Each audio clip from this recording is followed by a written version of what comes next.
Good afternoon. Good afternoon, all the way from Dubai to Kuala Lumpur. It's a real pleasure, privilege, and honor to be here with you. And I'm sure a lot of people from all over the world are joining, so welcome to them also.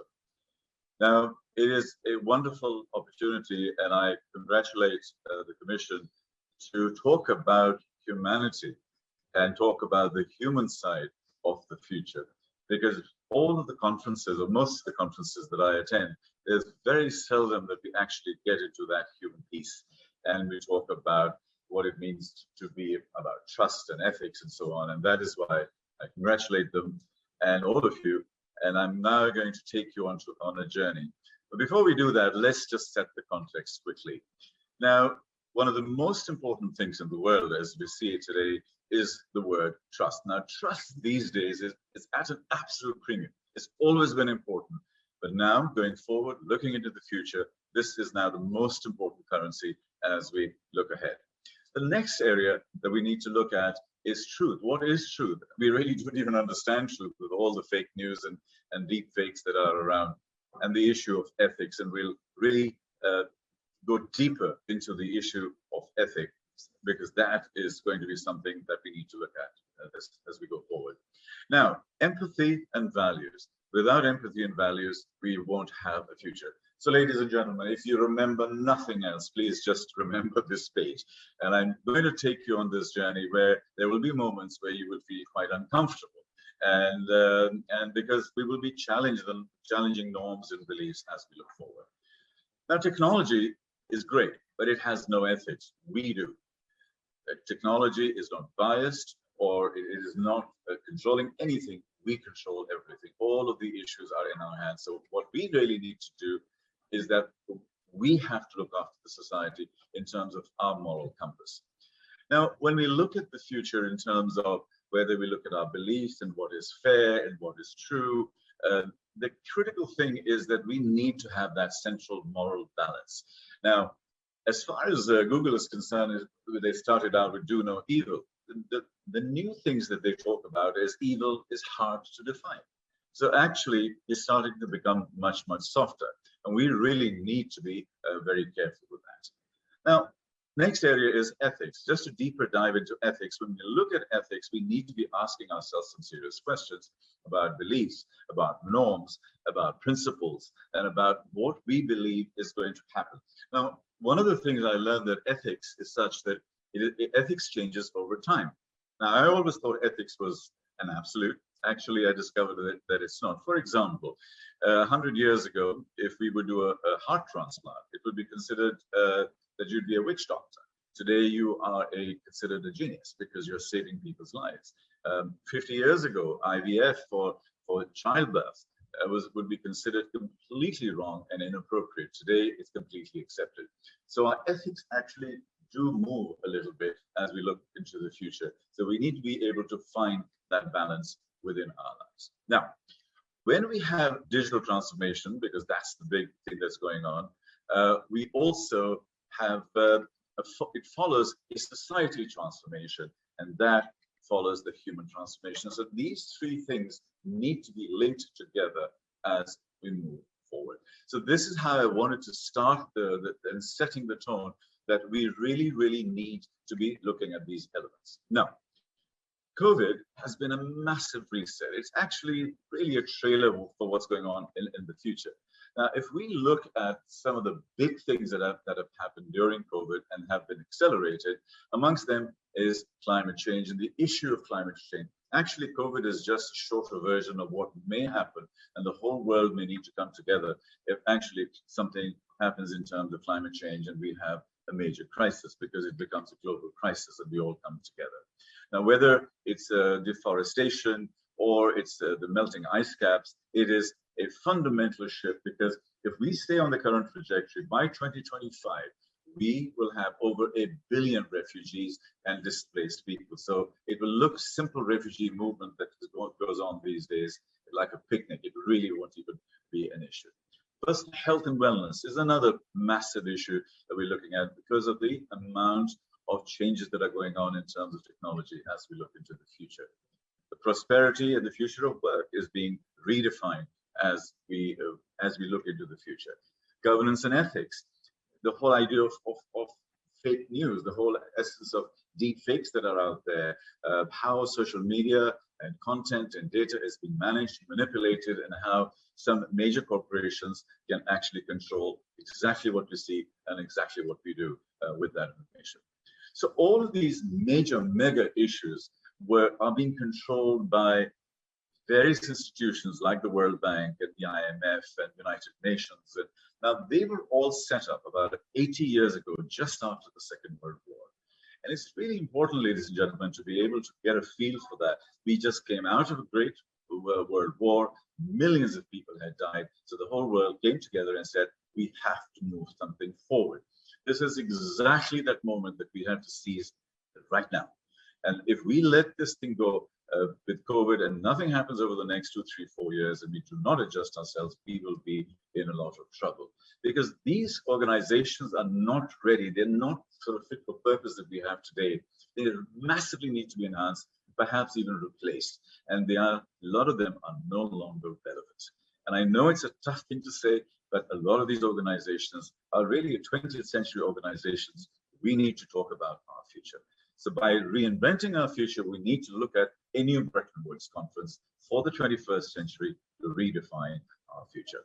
In that future, privacy and security will be a critical factor. Circular economies will be, you won't be able to survive without a circular economy. So this is the kind of background that we need to have for me to go and do a deep dive into the presentation and give you a much, much better view. Now, we'll go back to the presentation and we'll be able to look at the speed of change and the way we are moving forward. And I think that is something we need to be looking at now. Now, the world is really faster than you think. The future actually has happened already around us, and we don't even see it well enough. But it has happened, it's just unevenly distributed. And I think that is something we need to be very careful about. Now, being human in this speed is actually a bit of a challenge. Now, if we try to become more like the machines are going to win. So we need to become more human rather than more technical. Now, this amazing book, an evergreen book, was written by one of my mentors and professors, Professor Marshall Goldsmith, who's the #1 CEO coach in the world, where he said, what got us here won't get us there. Now, if your finance degree, your CFA, or anything like that got you to this point, it doesn't get you into the future. The bridge is broken, the ladder's gone. We need to start again, and I think that is something we need to look at. With COVID, we are distinctly in phase 2. Today, words like resourcefulness and collaboration and innovation are relevant. If you invite me a year from now, I will be talking about reinvention because everything would have been settled down. Adaptive radiation will start coming in.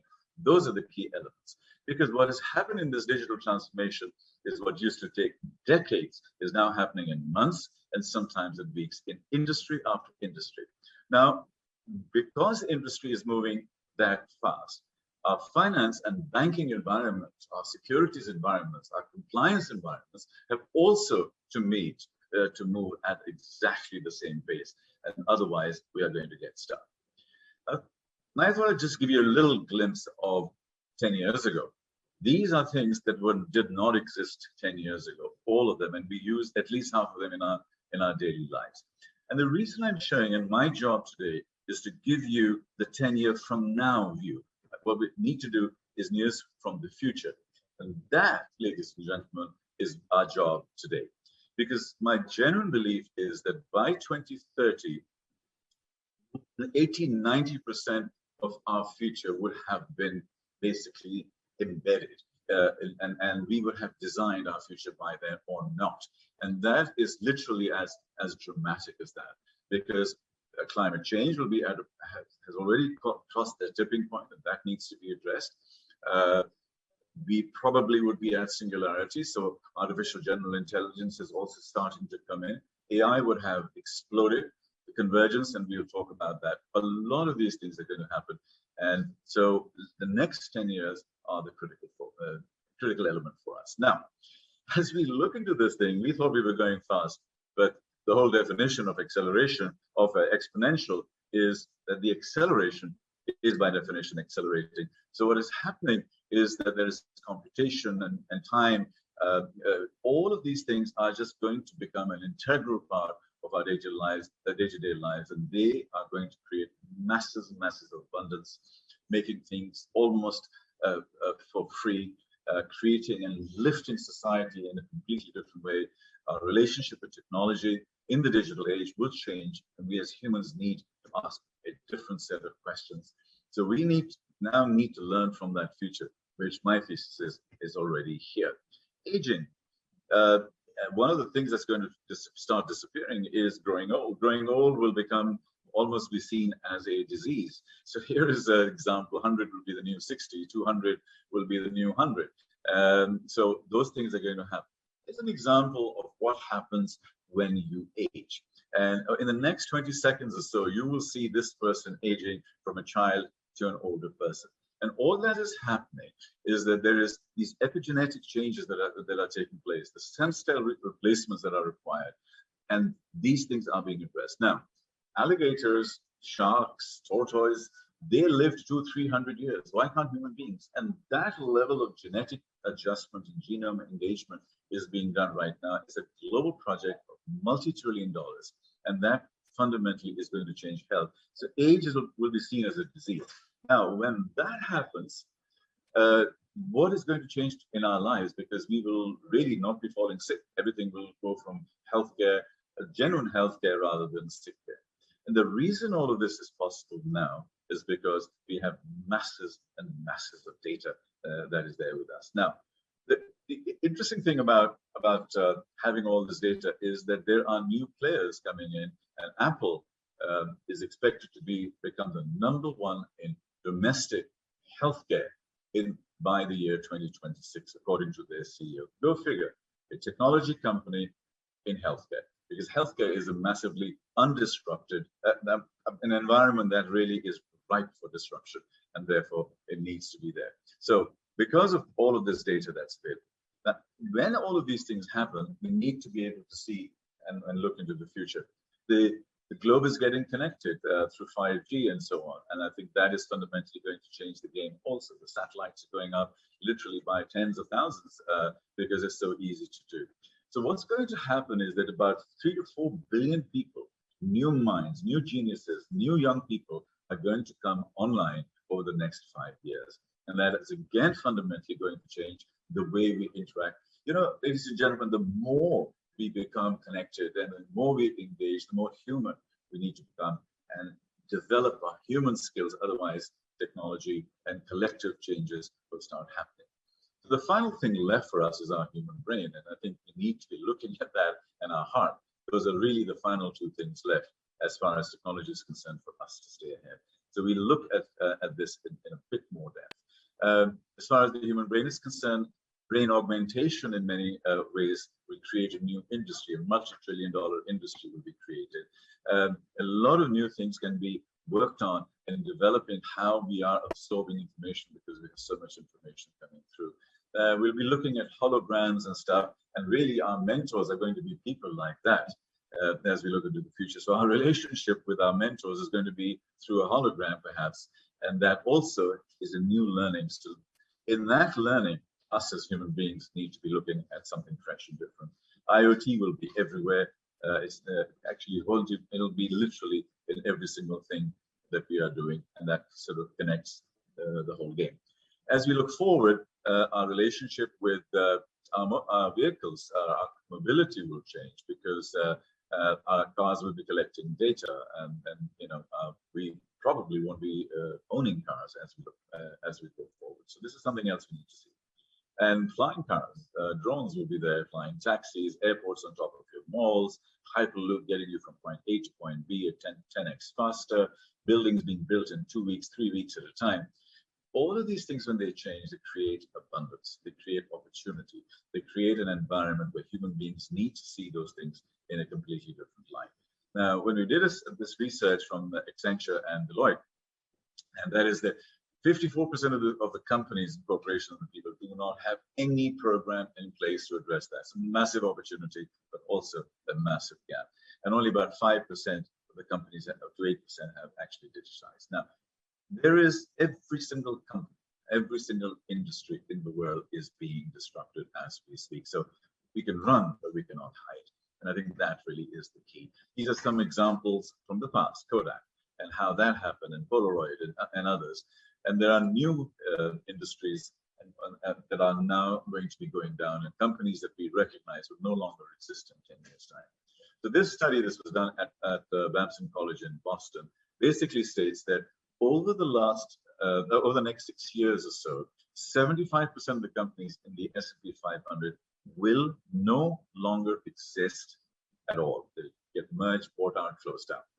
And 50% of the companies, new companies that are going to replace them, haven't been born today. So fundamentally, for entrepreneurs, for fintechs, for young people, all of these opportunities are huge. And we're going through this transformation decade. In the next 10 years, there will be more change than in the last 1,000. And if we miss this opportunity for growth, for adjustments, for change, for adaptation, for all of these elements, we are really, really struggling as we look forward. Now, when we look at exponential technologies, and you are smart enough to know a lot of them, but AI-driven machine learning, quantum computing, etc., not only are they intersecting, and they're also accelerating. So what it's doing is creating unintended consequences, because things that we don't even plan to do. Just want to give a little reference point, and that is Gutenberg. Johannes Gutenberg, in 1451, invented this, the printing press, and the world changed. Commerce changed, education changed, religion changed, everything changed. Only one invention of that significance.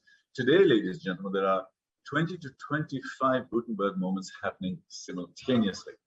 And a lot of them are imminent, and many of them are affecting the financial industry directly. So when we look at AI, it's directly affecting our quantum computing directly, virtual and AI reality directly. All of these things, blockchain is there too. They are Gutenberg moments in our industry globally. And these are fundamentally changing the game. I wanted to mention this young man. He's my reverse mentor. His name is Adam. He is now 11. He came to me, he approached me when he was 9, and he wanted me to coach him to be a speaker. So I said, only on one condition, Adam, can you be my reverse mentor? And the reason I did that was that I wanted to remain curious. I wanted to remain fresh in my mind, in my thinking. I wanted to ask innocent questions for myself, because otherwise we just get bogged down. And young Adam, when he's also the world's youngest TEDx speaker, by the way, so he's a very smart young man. This young man, when he gets into college, let's say at 17, 18, computing power, digital sensors, brain imaging have all 10x'd because of all of these shifts. So the reason I'm sharing all of these with you, ladies and gentlemen, is that are we ready for this? Are we as humans ready for this? And my thesis is, at the moment, we are not. Another new shift is happening, and that is globalization has happened, digitization is happening. Something else is called dispersion. And that dispersion is how we can look at distributing globally. And this creates, again, new opportunities for us. Whether you're sitting in Malaysia, market leaders, global leaders in Islamic banking, global leaders in a lot of software development work and so on, that you guys are doing from Malaysia, but from that region, the whole world is being impacted. So dispersion and this whole concept becomes very relevant indeed. Apple is using this philosophy to create what it calls bundles. And bundle is a recurring revenue bundle. It's a word that you will become more and more familiar with over the next 12 months. I, as a futurist, can predict that for you. And you should be looking at bundling and that is how Apple is going to come together and probably double its market valuation by the year 2025. Guess what? Amazon is doing exactly the same thing, and Elon Musk is doing exactly the same thing. And they all have 10-year views, and they project themselves forward, and they don't know how to get there, but they know that the world is going to be different, and then they work back from there. And the human elements within that element is actually quite critical. Now, a lot of you consider yourself experts, and this chart is for you folks, because you need to be careful. This vertical black line is about solar energy. This is the World Energy Outlook. And this was the adoption of solar energy as we go into the future. Now, over the last 10 to 20 years, solar energy, in terms of price performance, ratio is going down and down and down. It's now at, I think, 2 cents per kilowatt hour, and it literally is going to become free over time. The horizontal lines there are all of the experts in the industry who kept on saying it's not going to happen, batteries are not going to be there, distribution won't be available, it's too expensive. So they kept on writing again and again and again that solar energy will not be a part of the future. Wrong every time. And the reason is not because they're stupid, but only because they think from the past. What we now need to do as human beings in the digital age is think from the future. The second reason is that because of the acceleration, because of the exponential nature of the growth, it's happening so fast that they're just not getting it. And this linear versus exponential thinking, now when exponential things happen within the digital space and technology and business, actually, those are the positive sides. But the negative side is also disruption is exponential. Social issues are just exponentially also. So we need to be able to adjust ourselves and balance with that. This, I have worked in the finance sector for the last 20, 25 years, and not just finance sector, in every industry this is happening. It's what we call the immune system. Every organization and every one of us have an immune system. And this is really blocking and protecting us. That's what we believe. So let me give you a medical example. If you were to replace your kidney and get a new kidney being put in, the first thing the doctor will do is give you immunosuppressants and then put the kidney in, and that's to kill the antibodies. Now, if, for example, you're doing a business change or a change management program, you know that 80% of them fail, not because the projects are bad, but because the immune system blocks it. The antibodies come and attack it. So whenever you're bringing about some change within your organizations, ladies and gentlemen, you need to be looking at your immune system and putting and depressing immunosuppressants to get the antibodies of the company down. So this becomes another one of the key things to remember. So what happens, and this is the first part of the session, I wanted to build that, and then I'll look deeper into the financial sector. I'm putting this, leaving this slide on for you to feel the pain, because that is the pain that we feel when something comes and hits us from the side. Now, all our changes that are happening are going to surprise us and hit us in exactly this way. So look left, look right, and see what's coming, because it's really not going to be coming from your direct competitors. It's going to be from adjacencies. So also ask yourself the question, what are you saying no to? What projects are you uncomfortable with? Those are the ones you need to be looking at again. So for us as business professionals, we need to be looking at that. At this stage, my real question is, and perhaps you can throw it on Slido and so on, some ideas and some comments, is that are you feeling fear or hope? And it's probably both. And that's generally my experience when I'm talking to a lot of people. I put a little funny video in there, and there's an old lady. She put in a Tesla self-driving car, and see what happens to her. She's perfectly safe. She is with an instructor, but I wanted you to understand the pain, because this is the sort of pain we as human beings will be looking at in the digital age. It's scary. Oh, there's cars coming. Oh, there's cars. Bill, just put me back for me control it. Oh dear, I could never. Oh, where's it going? Oh, this is so scary. I couldn't do it. Oh, is the car coming? So you get the idea, ladies and gentlemen. It is really not just the scream of an old lady in the face of technology. It's the scream of the regulator when new technologies come in. It's the scream of the telecoms company and when WhatsApp call comes in. It's the scream of all of humanity when technology is coming in, because we are losing control. And that really, ladies and gentlemen, is the key. We are in this new stage, so we now need to understand and be able to look at that issue of losing control as we work in the digital age. Now, banking and finance 5.0 are a core area of business and the function of this particular conference. So I thought I would touch on that also. The world is moving from omni-channel banking, which you understand, to more ubiquitous banking and going into hybrid structures. And I think that is one of the key things that we will be looking at. And in this hybrid structure, a lot of new shifts are happening. You know, the daily transactions digitally are more than annual transactions physically. One day versus a whole year. And this basically, when we talk to banks and institutions, what's the reason to have any branches anymore in the traditional form? So we need to look at that. Robo-advisors, in 5 years' time, it'll be doing $100 trillion worth of advisory, and everybody is online. More people are getting online. So the fundamentals are changing.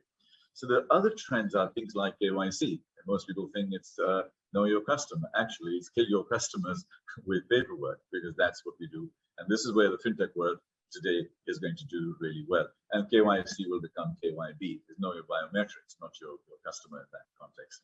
Anything non-touch is going to be out there. Blockchain and crypto is going to start major changes in the overall digital environment, which will change our behavior, change our methods of spending, all sorts of things.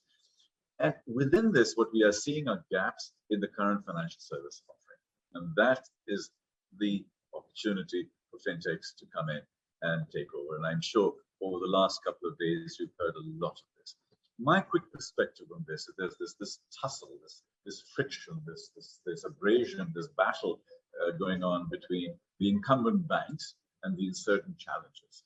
And the whole thing is who's going to win and who's going to take the lead. My thesis is that if the bank, the incumbent institution, because it has regulator support, infrastructure, etc., can just out-innovate marginally or buy these companies and execute faster than the insurgent institution, then they will win 80 to 90% of the time. So watch out, fintech guys, because the banks are also waking up. And watch out, banking guys, because the fintechs are on your heels and they will attack as much as possible. I just took a bank, a full-service bank, Wells Fargo, second largest bank in the US, and it could be any full-service bank, and wanted to unpack it and sort of see what happens. So what is happening is that there are layers within a banking and finance institution, and the regulator and compliance people would love this particular chart because this is the banking structure. And it's highly complex, and that's why it makes it more difficult. What's changed over the last few years is that everything is now available as a service in the cloud.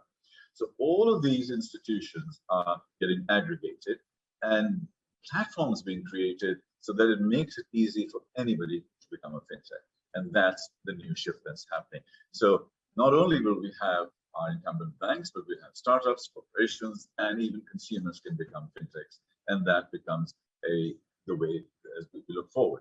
Now, some banks and institutions, I'm sure you're way more advanced than that, but feel that just by putting a physical product into a digital environment, you've gone digital. That's just by analogy and by integration.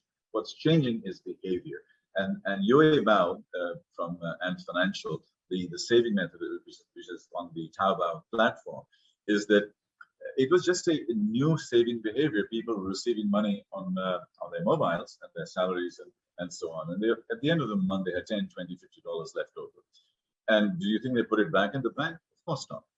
They were given a very easy way, one button, and off you go, and you start saving. And this is what Ant Financial saw, and it has now become the largest money market fund in the world. It's around $400 billion, and the second largest in the world today is JP Morgan Chase at around 135, 140 billion. And this was not because it was a great scheme and anything of that nature. It was because they tapped into changed behavior. And this is how we look forward. So the new thinking, we as human beings need to do this new thinking, is Jack Ma is creating the biggest financial institution in the world. It's not even a bank at all. It's a super hybrid app. That's it. And this is the way we have to start thinking as human beings in the new digital age to be successful in our businesses, because our whole approach to a lot of these issues becomes fundamentally different. And this is going to start connecting the future. So I thought I'd put a little angle on this as some secrets to take away as you are looking at these particular secrets. So I call them the 10 future rules of banking and finance, and that is Finance 5.0. So let's look at the first one, strategy. The strategy in the future is not going to be built around product and services. The strategy is going to be built around the human element, contextual, behavioral, and experiential. So the whole structure is going to be, your strategy is going to be around that. And we go back to foundational principles of finance. And if you look at that, your storage value, which is your bank account, is number one, utility. The second is movement of money. And third is lending and credit. You put it into a wallet, put it on a cloud, in your pocket, and you've got yourself a bank. So therefore, we need to be looking at the hybrid and the utility of our products and services that we are providing rather than anything else. And that's why we need to have a new thinking. So the future of banking is actually not banks, it's looking at more of a hybrid structure. This one freaks everybody out, and my advice is stop hiring bankers. Stop hiring financial people, hire data scientists, hire neuroscientists, hire anthropologists, psychologists, even musicians. They understand data, they understand relationships and empathy, and these are the things. Moving on, to look at sales and marketing. We need to think tech and not banks when actually looking at blended products and services, hidden data that's available in various platforms that are out there. So we need to start thinking differently. If anybody just comes and shows you you're above the line, below the line, you've got to go in and look at this thing much, much deeper. And while you're doing that, 10x thinking becomes the key. Our cost structures, why is WhatsApp so successful and created so much value? We need to think as low cost as possible and then build services around that. And then anything that is non-touch will scale and give us huge amounts of money. And finally, we optimize our core business, imagine your baseline business, and then we go for the edge. And that needs courage, needs leadership. So in this digital age, courage and leadership, and this having the propensity to manage risk and engage with the future is something that is absolutely critical. So moving forward, what will happen is that the pie is going to change. The world economy is at $90 trillion today. By 2045, 2050 maximum is going to be at 150 trillion.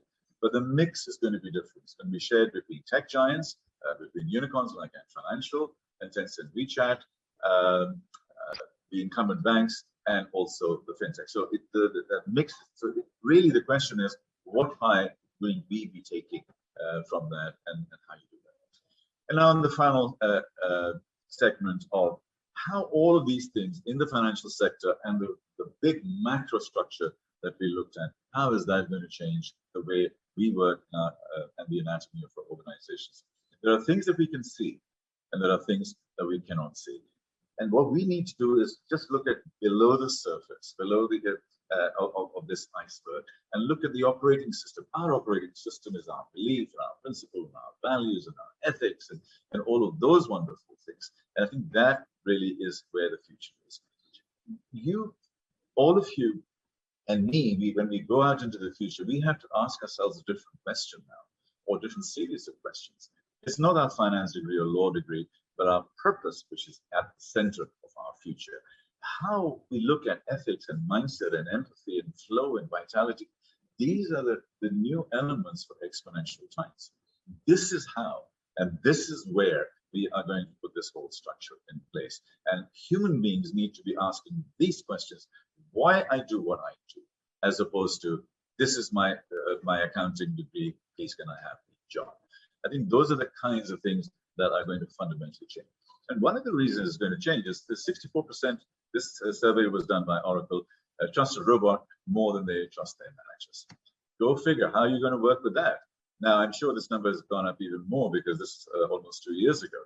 And if you think about this is that machines are taking over. Now, before we look at a dystopian future of the world, more jobs are being created by AI than being lost. And I've read various studies, and one of them is that 70 million jobs is going to be lost because of AI, but 120 to 130 million jobs will be created by AI over the next 3 years. So fundamentally, it's not a problem.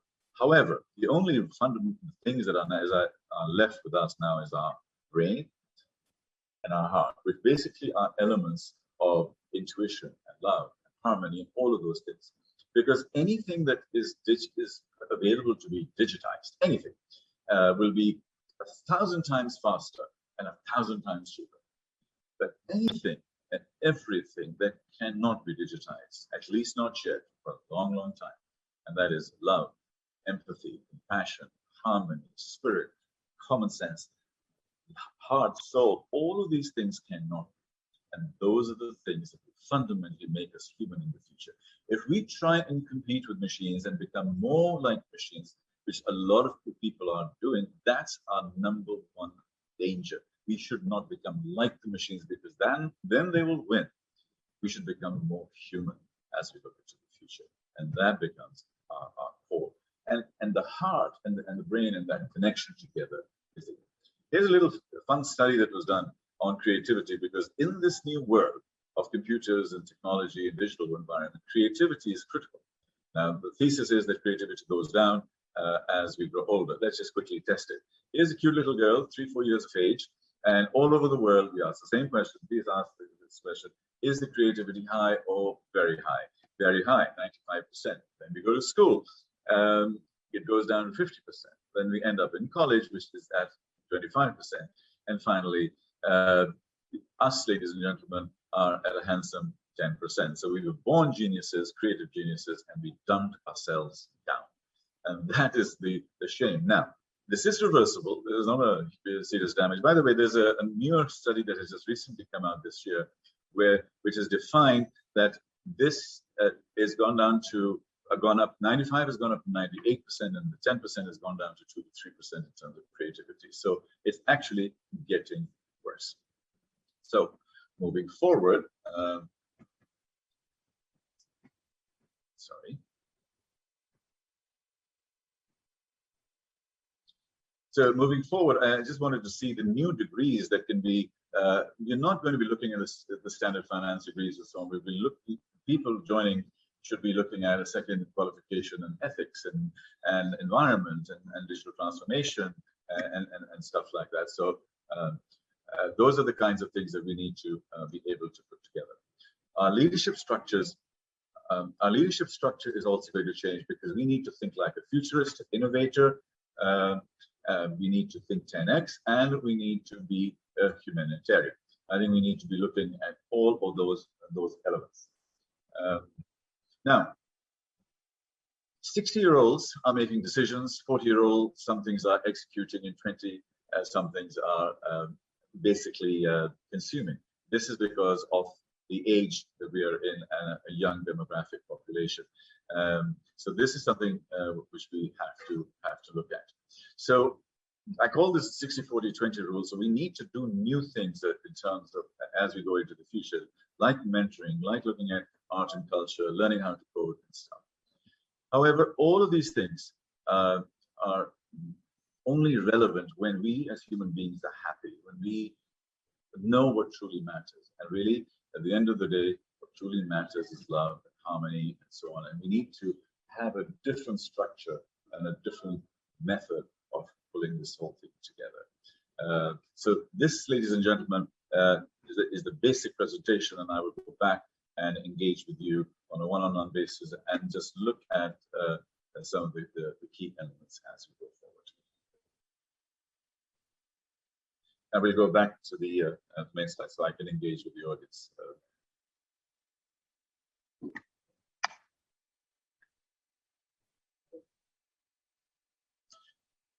Okay, so that's the basic core of my presentation, and what I wanted to really do is to reconnect and identify what we need to do as we go forward. And just 1 second, let me just get into my Slido.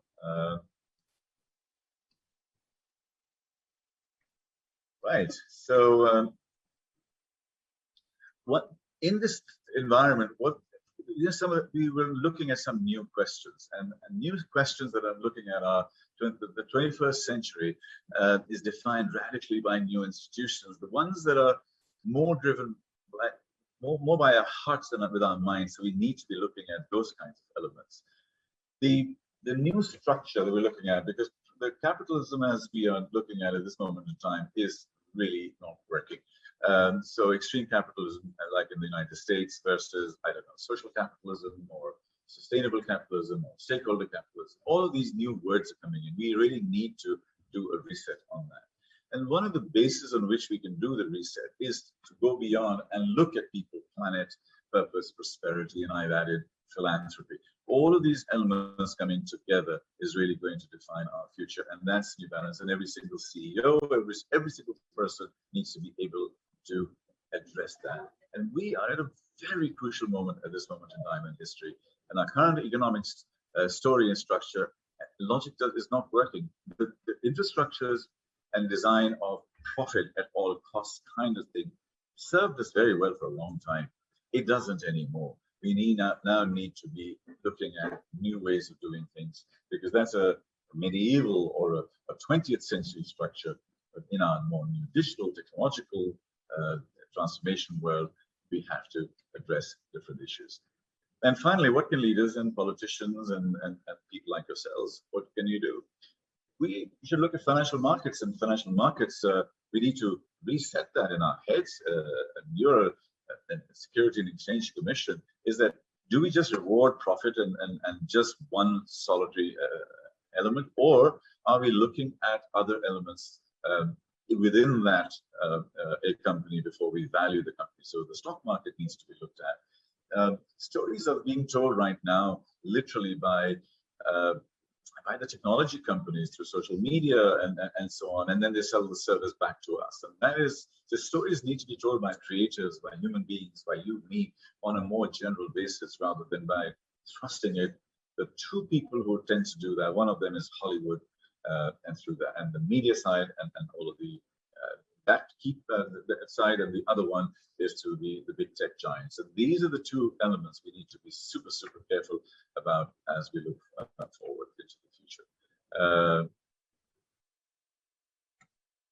So basically, these are the kinds of things that I wanted to talk about and see how we can now look at the future in a digital transformation environment where society has transformed and the humans have also transformed. So that was my session, and I hope it's giving you some food for thought. And I'm now looking at some of the questions that have come through, and I'll start addressing those. Question number one is, how would jobs of future in finance change? What areas should we encourage the younger generation to explore? Great question, a very relevant question. The jobs are changing, as you saw. All of the new digital currencies are coming in. All of the behavioral sciences elements are coming in. All of so anything that is on the one side, you obviously need the STEM environment, the science, technology, engineering, maths. On the other side, we need all human elements. So a lot of new degrees and the new qualifications that a lot of young people should be looking at are things like ethics and anthropology and data scientists and things of that nature. Another question came: what are the ethical considerations required when advancing tech? We've seen how Facebook has developed, and it doesn't look great. Sadly, you're absolutely right. It doesn't look great, and I think this is the kind of thing when I started earlier our session, is that we need to have a new structure of governance and trust. And the current institutions that we have are not being able to address it. So techno colonialism is what I even call it, because they are taking over not only businesses, but they are effectively going to start taking over economies and structures. And this is something that has to be stopped. Now, think about it like nuclear energy. I mean, when it came out, we blew up, and sadly, Nagasaki and Hiroshima. But it took 15 years for people to come together and make a decision that there should be a nuclear non-proliferation treaty. Those kinds of treaties have to be signed. That is why the structure has to be addressed and changed. As a young job seeker, I feel pressure to be more tech savvy and know at least data analytics to find job. How do I take it in my stride? Data and analytics is going to be critical and important as we go forward. But I'm saying this a little bit carefully because recently I've been doing a lot of presentation on the tech side of development. But while we're doing the tech side of development, the human side of learning and development is becoming, in my opinion, even more important. So STEM has become STEAM: art, culture, humanities, and all of the elements that have the more human skills are going to be, in my opinion, the jobs of the future and how they can really, really succeed. So I would say, yes, do your data analytics because it might get you a job. And also, if you look, say, 5 to 10 years from now, do we really need that construct of a job? Perhaps it's a different way of doing things. And I think these are some of the conversations that we would need to have. How would you make human interaction change? Would there be more human tech interaction going forward? Is that good? Now, technology is there to serve us. Technology is dumb. We are smart. Technology just does what we tell it to do. So technology should be used as an enabler, and we should not become more technological with it. We end up becoming more human, because that's the danger. Because if we try to become just technical, technology will always be faster than us and quicker than us to doing it. So we use technology to support us. I have a cell phone. I'm using my cell phone. That's technology. It has a lot of funky stuff in there. 25 years ago, it would probably be around $2 to $3 million, all the stuff that is already in there. But I'm using it. It's not controlling me. Well, sometimes social media controls people, but you know what I'm saying. So I think we need to be very careful in terms of how we are dependent on technology. Loads of questions coming in. How do we remain ethical in the digital age when there are so many issues surrounding privacy? It's a really, really tough question, and it's a really important one. The whole conversation on privacy and ethics is really important because, on the one side is 100% safety, and on the other side is 100% privacy. And somewhere in between is the right balance. A lot of moral standards need to start coming in. On the whole, we need to have our moral compass. That's why I was talking about is that the World Bank and IMF and United Nations are not institutions that are designed to be able to handle this anymore. The world is now in a different place. They're trying to do bits and pieces. We need to rethink a whole ethical construct, the whole logical construct of the way we run our financial business, the whole way we run our governance structure, and governance and compliance and regulation. Regulators will become even more important. The CEO of Salesforce.com, he said something interesting on this. He said, we need to be able to understand data, understand our future, and find our way to get there, and then welcome our customers when they arrive. What he's saying there is that we, as business leaders and financial leaders, need to find a faster way to get a little bit further ahead and show leadership and be able to define that way forward. Okay, what roles do government have in regulating technology being allowed to develop? As I was saying, I think I have it here, is that the government is playing a very, very important role at this point in time and has to going forward. Now, companies like Facebook have gone out of hand, and no individual person can control that. So it has to be at a regulatory level, and it also has to be at a global level. What COVID taught us, if nothing else, is that we are not alone. The world is one place. That is one of the reasons we need to look after our planet. That is now, science and technology won over the last 18 months. But society and politics is what has struggled. So we need to look at our institutions again. The World Health Organization has not been able to manage things as well. Distribution of the vaccine is not going to thousands of places that they need to get to. Companies have been financially driven companies like Moderna and Pfizer and others. They have been given a lot of government support, and now they're not giving it to the poor countries. It is wrong. So it has to be regulated. So whether it's a financial sector or the general business sector, I think the government plays a much greater role. Another thing which I think is really important, None of you would be allowed to trade if you don't have your certificates, would you? None of you would be allowed to get in without having a CFA or something. So you get a certification. Why aren't CEOs, regulators, financial organizations and stuff, why aren't they certified to be future ready, to be future fit, to be able to understand the implications of the future rather than just anecdotally? So my thing is that I think one of the things that the government can regulate and say, and your regulator can do that, that if the CEOs of all of the financial institutions have not passed an exam to be future ready in terms of digital currencies and others, and get your certification, you would not be allowed to be a CEO. You would not be allowed to trade. You would not be allowed to sit on a board. Because if you're not future ready, you will only hang on to the past. And if you don't understand those dimensions and those implications, then again, these are amongst the things that will happen. What jobs would technology make irrelevant soonest? Any job that is repetitive in nature, any job that can be done by machine learning and AI is toast. It's just a question of time. And any job that uses humanity and empathy and connection and love, and caring and sharing is going to go all the way up. So be careful of the jobs that are repetitive in nature. And if your job is being taken over, whether it's in accounting or law or anything like that, 80% of legal and accounting work is going to be done by AI within the next 5 years, 80%.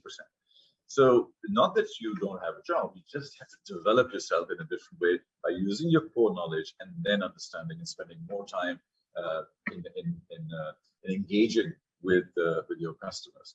So I look at it in another way. Doctors used to be here and nurses down here in terms of importance, earning, and so on. With AI coming in and with all of the diagnostics that's available online and so on, the importance of diagnostics for the doctors are going down, and the importance of care as far as nurses and caregivers is going up. So either the doctor looks at their role differently and become more of a caregiver rather than diagnostics, or nurses and these people will become more important because of the more human element. So anything, jobs like that also become critically important. How do you keep yourself updated with the pace and speed of technology, especially one that is disrupting business? It can be overwhelming to try and keep up. This is a moment of pain and a moment of truth. And the answer is yes, absolutely. It is very tough to keep up to date. However, one of the reasons I do what I do is because I'm curious, because I enjoy finding a story and an engagement into how the future is going to evolve. I enjoy telling stories. I feel that the superpowers of the future for leaders are going to be the art of questioning, the art of listening, and also the art of storytelling.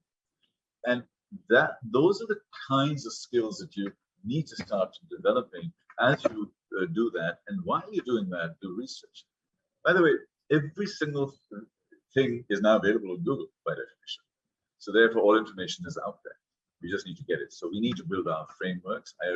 And this is why understanding purpose and understanding what really gets you out, gets you excited. And I call it the Saturday morning test. What you would do on a Saturday morning at 10 a.m. when nothing else is happening and nothing else is important. That's the kind of area that we need to drill through. So we need to find passion. And I also spoke about aging, that our kids will live to 150 and our grandchildren to probably even up to 200.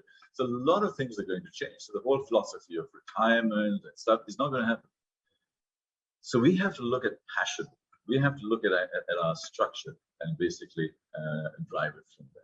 Last couple of questions. How do we include the older generation and also the rural areas who may not have literacy or access to technology? Brilliant, brilliant question. Thank you very much for whoever sent that a few minutes ago. The older generation plays a massively, massively important role. One of the things we are talking about is to create a wisdom council. Young people can bring around technology and stuff, but the wisdom and context and relevance and experience comes from the older generation too. So if you go back to the old Greek time, Socrates and Plato and Aristotle and so on, and the word academy came from them, from somebody called Academos in ancient Greece. And their whole idea was about the wisdom and the philosophy of these great minds and how they would be able to put together. So firstly, we do that. Second is that a lot of older people, surprisingly, are getting tech connected in terms of, not tech savvy, it's probably too strong a word, but the number of people using YouTube in terms of demographic shift has fundamentally changed, and iPads and so on. So I think we will be seeing new innovations happening in the future, new things happening, where an 8-year-old girl from Kuala Lumpur would be working with a 75-year-old scientist in Brazil, because connectivity is coming together. Age won't matter, distance won't matter, connectivity won't matter, everything will come together. So the new discoveries, the new geniuses that are going to come out of the next 3 billion people that will be connected in the next 5 years are going to be from environments and situations like that. But a great question, and I think both the rural areas and older people need to be included. So the whole philosophy of this, it's about inclusion. Living a happy future world in a digital environment, we cannot exclude people.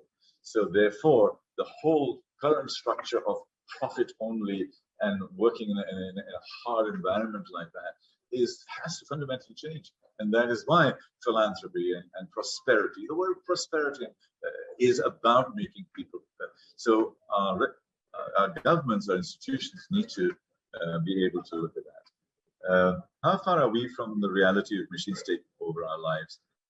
What will we have left? Okay, this is where there's a dystopian future. And as far as Hollywood is concerned, this has already happened. As far as social media is concerned, it's too many stories going around. My view is that the future is generally very, very bright. And we need to be able to look at that and grow from there. Will machines take over from us? Not if you're careful. But over the next 10 years, we really, really need to be careful. We really, really need to be able to engage that. Now, as I said, if we become or try to become like the machines, we will fail. We need to become more human, more contextual, more social, more connected. And that is really the key that we have to look at.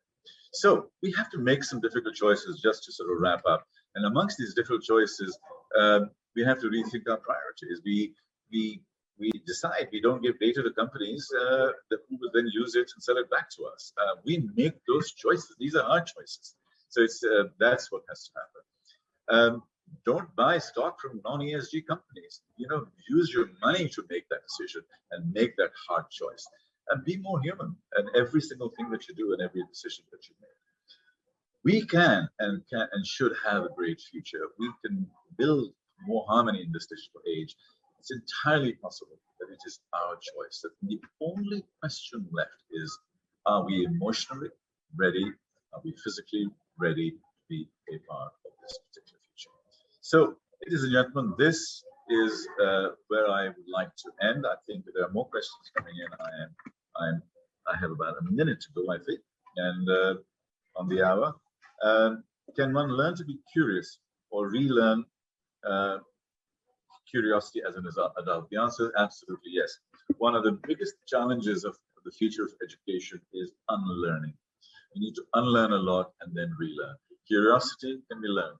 Empathy mapping can be learned. So that all of these things that we are talking about are there.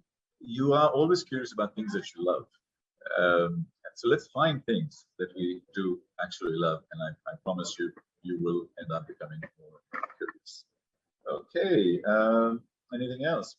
Any guideline from from the organizers? I have more questions coming in.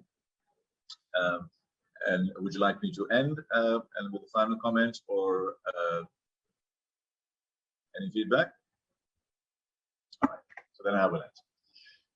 So, ladies and gentlemen, to end this whole session, thank you very much for listening. Thank you very much for engaging. Thank you very much for the questions. The future really is very bright. The future is and I think what we really need to now look at is how the role that we're going to play. The next 10 years are critical, and they are all in our lifetimes. But the world will either go this way or it goes that way. and it's up to us. We make the choices, and we make the hard calls for this thing to come together. And on that basis, we work on this.